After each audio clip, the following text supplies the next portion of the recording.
इस पत्रकार वार्ता में स्वागत है। और आज के जो इशू हैं, एक तो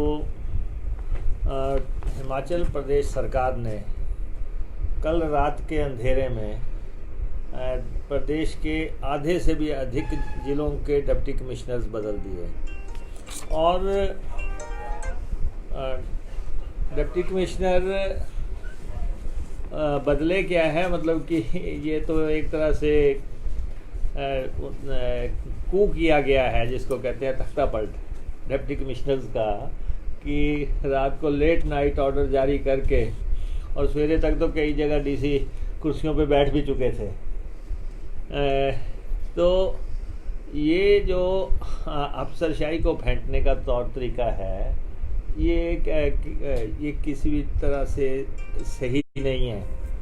और सबसे बड़ी बात है कि हिमाचल प्रदेश के राज्य निर्वाचन आयोग का ये पत्र है 14 तारीख का, और इस पत्र में राज्य निर्वाचन आयोग ने चीफ सेक्रेटरी को पत्र लिखा है कि अब जो है ग्राम पंचायतों के, जिला परिषदों के, बीडीसी, लोकल बॉडीज़ के जो है इलेक्शंस का समय आ गया है, तो आप जो है डिप्टी कमिश्नर्स को नहीं बदलना। और साथ में उन्होंने कुछ और भी बातें कही हैं, जब तक कोई बहुत ही ज़रूरी बात ना हो जाए। वो तो है कि कोई एक आधे की बात होती, लेकिन यहाँ पे 7 जिलों के डीसी बदल दिए और 14 तारीख को राज्य निर्वाचन आयोग इनको पत्र भेजता है। तो इसका मतलब कि राज्य निर्वाचन आयोग के पत्र को या राज्य निर्वाचन आयोग को जो है इन्होंने जो है रद्दी की टोकरी में डाल दिया, और उनकी सिफारिशों को, उनकी रिकमेंडेशंस को या उनकी डायरेक्शंस को जो है धत्ता दिखाते हुए, धौंस दिखाते हुए और जो है डिप्टी कमिश्नर बदले हैं। तो क्या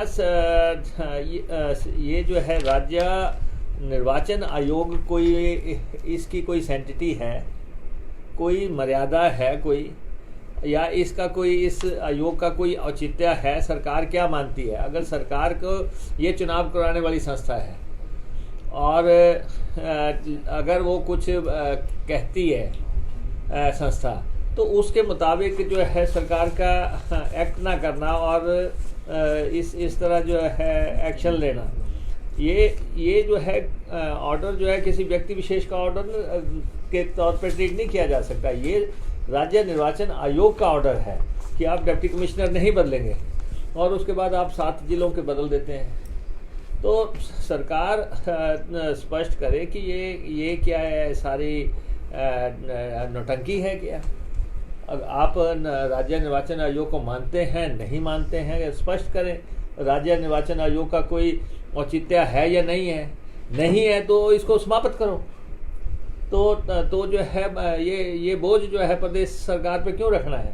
अगर प्रदेश सरकार ने चुनाव खुद कराने हैं और किसी संस्था विशेष का जो है उसमें कोई दखल नहीं है, तो ये जो है सामने, और डिप्टी कमिश्नर रात के अंधेरे में बदले गए, और रात के अंधेरे में बदले गए, और कुछ जगह तो सुबह तक ज्वाइन भी कर चुके थे।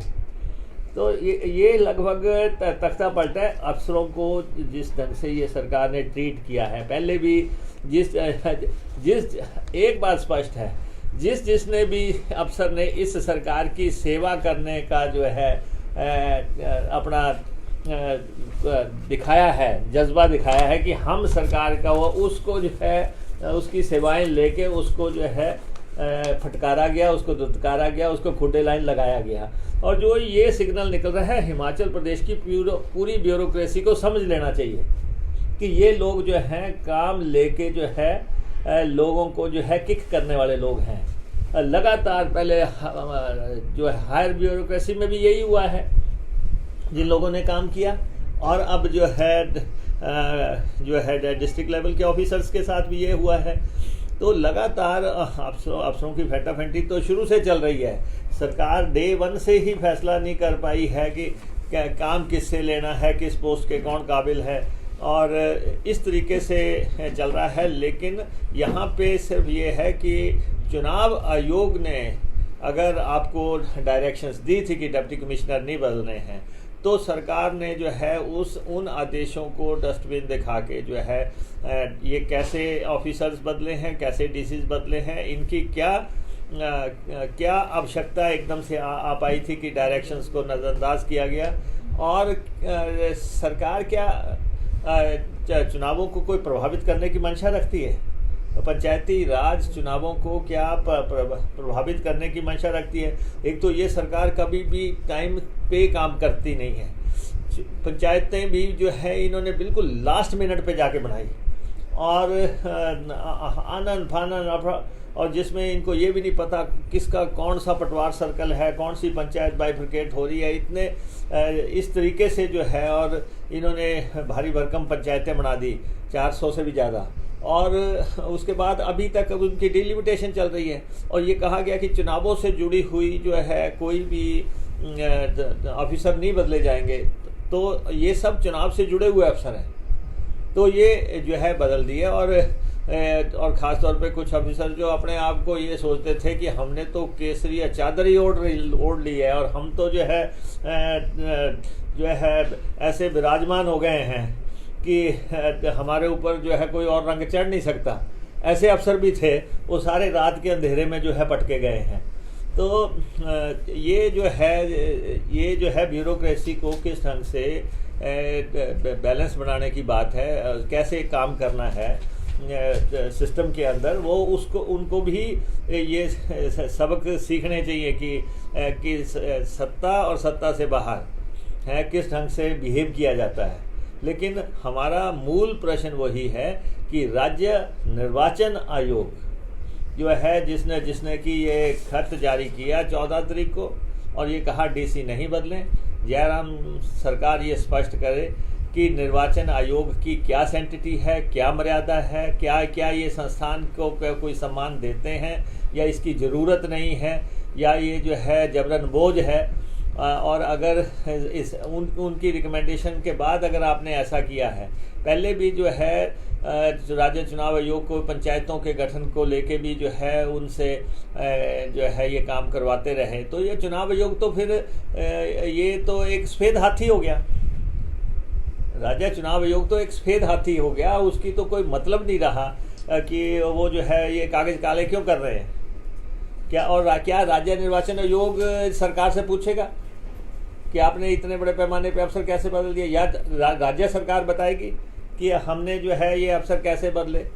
और इसलिए 7 अफसर जो है 7 डीसी बदले, 21 जो टोटल बदले हैं। और लोगों को समझ भी आ गया होगा कि पहले डीसी लगाते हैं फिर कैसे खुडे लाइन लगाते हैं, वो कईयों को समझ आ गया होगा कि किस ढंग से उनको पोस्टिंगें मिली हैं। तो ये सारी स्थिति जो है हम चुनाव को लेके डिस्कस करना चाहते थे। चुनाव शेड्यूल्ड टाइम पे हों और समयबद्ध तरीके हों। 22 जनवरी से पहले जो है पूरा वो उसको समाप्त करना है। अभी तक भी जो इनके नगर निगम बनने हैं वो अभी तक मझधार में फंसे हुए हैं। जो इन्होंने कहा है कि हम मंडी बनाएंगे, हम सोलन बनाएंगे, हम पालमपुर बनाएंगे, हम फलां जगह बनाएंगे, ये सारा जो है इतना डिलेड स्टेप थे सरकार के कि बिल्कुल अंतिम दौर में जो है पंचायतें बनाई, अंतिम दौर में जो है नगर निगम बनाए, और सब कायदे कानून सारे दरकिनार करके जो है इन्होंने जो है धक्काशाही से जो है काम करने की कोशिश की है। और जो धक्काशाही वहाँ कर रहे हैं उन अफसरों को भी समझ आ जाएगा आने वाले समय में जो हो रहा है कि यहाँ पे किस ढंग से सरकार जो है रिवार्ड देती है वो सामने है। तो मेनली तो हमारा मेन मकसद यही था कि चुनाव अब कोड ऑफ कंडक्ट लगने को बिल्कुल समय नहीं रहा है। अगले महीने जो है कोड ऑफ कंडक्ट चुनाव का लगने वाला है, और ऐसे में पंचायतों से जुड़े हुए अफसरों को बदलना और जो है डिप्टी कमिश्नर्स को बदलना, और सरकार जो है क्वारंटाइन हुई जो है ये सारे एक्शन ले रही है। तो ये हमने आपके ध्यान में लाना था। दूसरा, हमारी एक बहुत बड़ी चिंता है कि प्रदेश में जो सुसाइड हो रहे हैं और ये हम टाइम एंड अगेन उठा रहे हैं, और मुझे लगता है कि सरकार जो है हद दर्जे की संवेदनहीन सरकार हो गई है। इनको ये समझ नहीं आ रहा है कि इतने अगर हम बार बार कोई बात रेज कर रहे हैं तो इसका कोई मतलब है। और ये सुसाइड केसेस है कोरोना काल में जो है 2020 में जो है सितंबर एंड तक जो है 657 सुसाइड हो चुके हैं। ये ऑफिशियल है, और ये अगर आप फिगर आप देखें तो मंडी जिला में, कांगड़ा जिला में सबसे ज़्यादा 141 सुसाइड सितंबर 30 तक हो गए थे, और मंडी में जो है 88 सुसाइड हो चुके थे, और शिमला में जो है 75 सुसाइड हो चुके हैं। और ये एक बहुत ही चौंकाने वाला मसला हो गया है। ऊना में भी जो है इसमें सितंबर 30 तक 56 सुसाइड हो गए थे इस डिस्ट्रिक्ट में। और अगर आप ये देखें कि अगर आप आज दिन तक देखें तो ये सुसाइड की जो सूची है ये लगभग 750 750 तक पहुंच गई है। 750 सुसाइड अगर कोरोना काल में होते हैं और उसकी ना कोई चिंता हो रही है। कोरोना में लोग जो है कोरोना से मरने वाले कम हैं और सुसाइड से मरने वाले ज़्यादा हैं, और सरकार जो है अगर 2-3 गुना लोग सुसाइड करके मर रहे हैं, एक भी बार की सरकार में मुख्यमंत्री जी का या उनके किसी मंत्री का किसी का भी ये बयान नहीं आ रहा है, ना ही ये कैबिनेट में चर्चा की जा रही है, ना ही इनकी पार्टी में कोई चिंतन हो रहा है कि भाई इतने बड़े पैमाने पे लोग सुसाइड क्यों कर रहे हैं, और आखिर इस मानसिकता को रोकने के लिए सरकार के लेवल पे क्या कदम उठाए जाने चाहिए। आखिर ये तो नहीं है कि जी ये कह दिया जाए कि जी लोग सुसाइड कर रहे हैं, अब इसमें आइसोलेशन में हो रहा है और हम क्या कर सकते हैं। ये आइसोलेशन, ये कहना कि जी वो जो है वो कमरा बंद करके जो है उन्होंने सुसाइड कर लिया तो इसमें सरकार क्या कर सकती है। सरकार को लोगों के अंदाज बदलने में, उनकी मानसिकता बदलने में, उनकी सोच बदलने में कुछ कदम तो उठाने चाहिए। और क्या किया जाना चाहिए, क्या एक्सपर्ट्स की राय लेनी चाहिए, और जो है मेडिकल एक्सपर्ट्स क्या कहते हैं उनसे राय लेके, या जो है एडमिनिस्ट्रेटिव या दूसरे एक्सपर्ट्स क्या कहते हैं उन सब की राय लेके कोई सोच बनाई जाती। लेकिन रोजाना जो है 5-7 केसेस जो है पूरे प्रदेश में सुसाइड के आ रहे हैं, और ये एक मानसिकता बन रही है, और ये मानसिकता बड़ी खतरनाक मानसिकता हो रही है कि अगर लोग इस ढंग से अपनी अगर लोग इस ढंग से जान गंवा रहे हैं, चाहे वो बेरोजगारी के चलते कर रहे हैं, चाहे उनके नौकरी के चलते जाने का गम है, या उनके पास रोटी नहीं है, या उनको बच्चे पालने के लिए कुछ नहीं है, जो भी दिखते हैं, सरकार को जो है इस बारे में मंथन करना चाहिए। ये बड़ा चिंतनीय विषय है कि, और ये सिर्फ आंकड़े जारी करने तक सरकार की ड्यूटी नहीं होती कि अगर सरकार कह दे कि जी अब अक्टूबर 20 तक जो है 750 लोगों ने जो है आत्महत्याएं कर ली।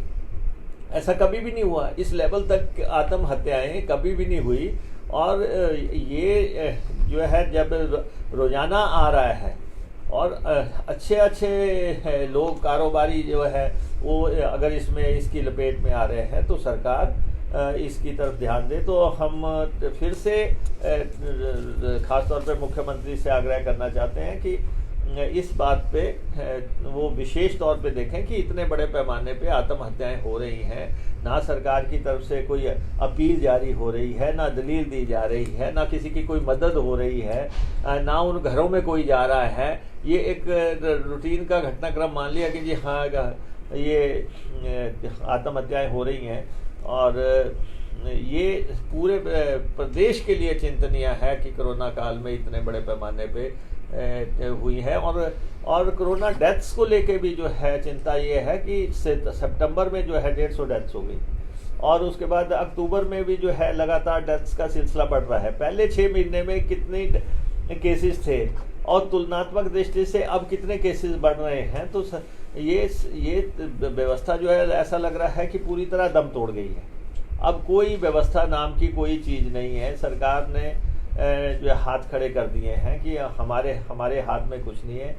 और इसलिए जो है अस्पतालों को लेके हालत ये ऐसी हो गई, जब इनके नंबर 2 के मंत्री अस्पताल से भाग गए कि जी अस्पताल की स्थिति ऐसी थी, और वहाँ से नंबर 2 मिनिस्टर जो है सरकार में वो अस्पताल से भाग गए। इनके जो कुछ लोग जो क्वारंटाइन हुए सरकार के लोग, वो खुद व्यवस्था को लेके पीड़ित हैं, और वो कह रहे हैं कि ऐसी व्यवस्था जो है अस्पतालों की हर किसी की जान लेने की तरफ इशारा करती है। तो सरकार को इन बातों पे चिंतन करना चाहिए। तो हमारे ये 2 बड़े महत्वपूर्ण इश्यूज हैं कि आपने राज्य चुनाव आयोग को नज़रअंदाज करके क्यों ट्रांसफ़र्स की, और क्या आपने ट्रांसफ़र्स करने से पहले क्या राज्य चुनाव आयोग से दोबारा कोई इजाज़त ली, या फिर जो है आपने उनको कूड़ेदान दिखाते हुए आप उसकी प्रासंगिकता को ही नहीं मानते राज्य चुनाव आयोग की।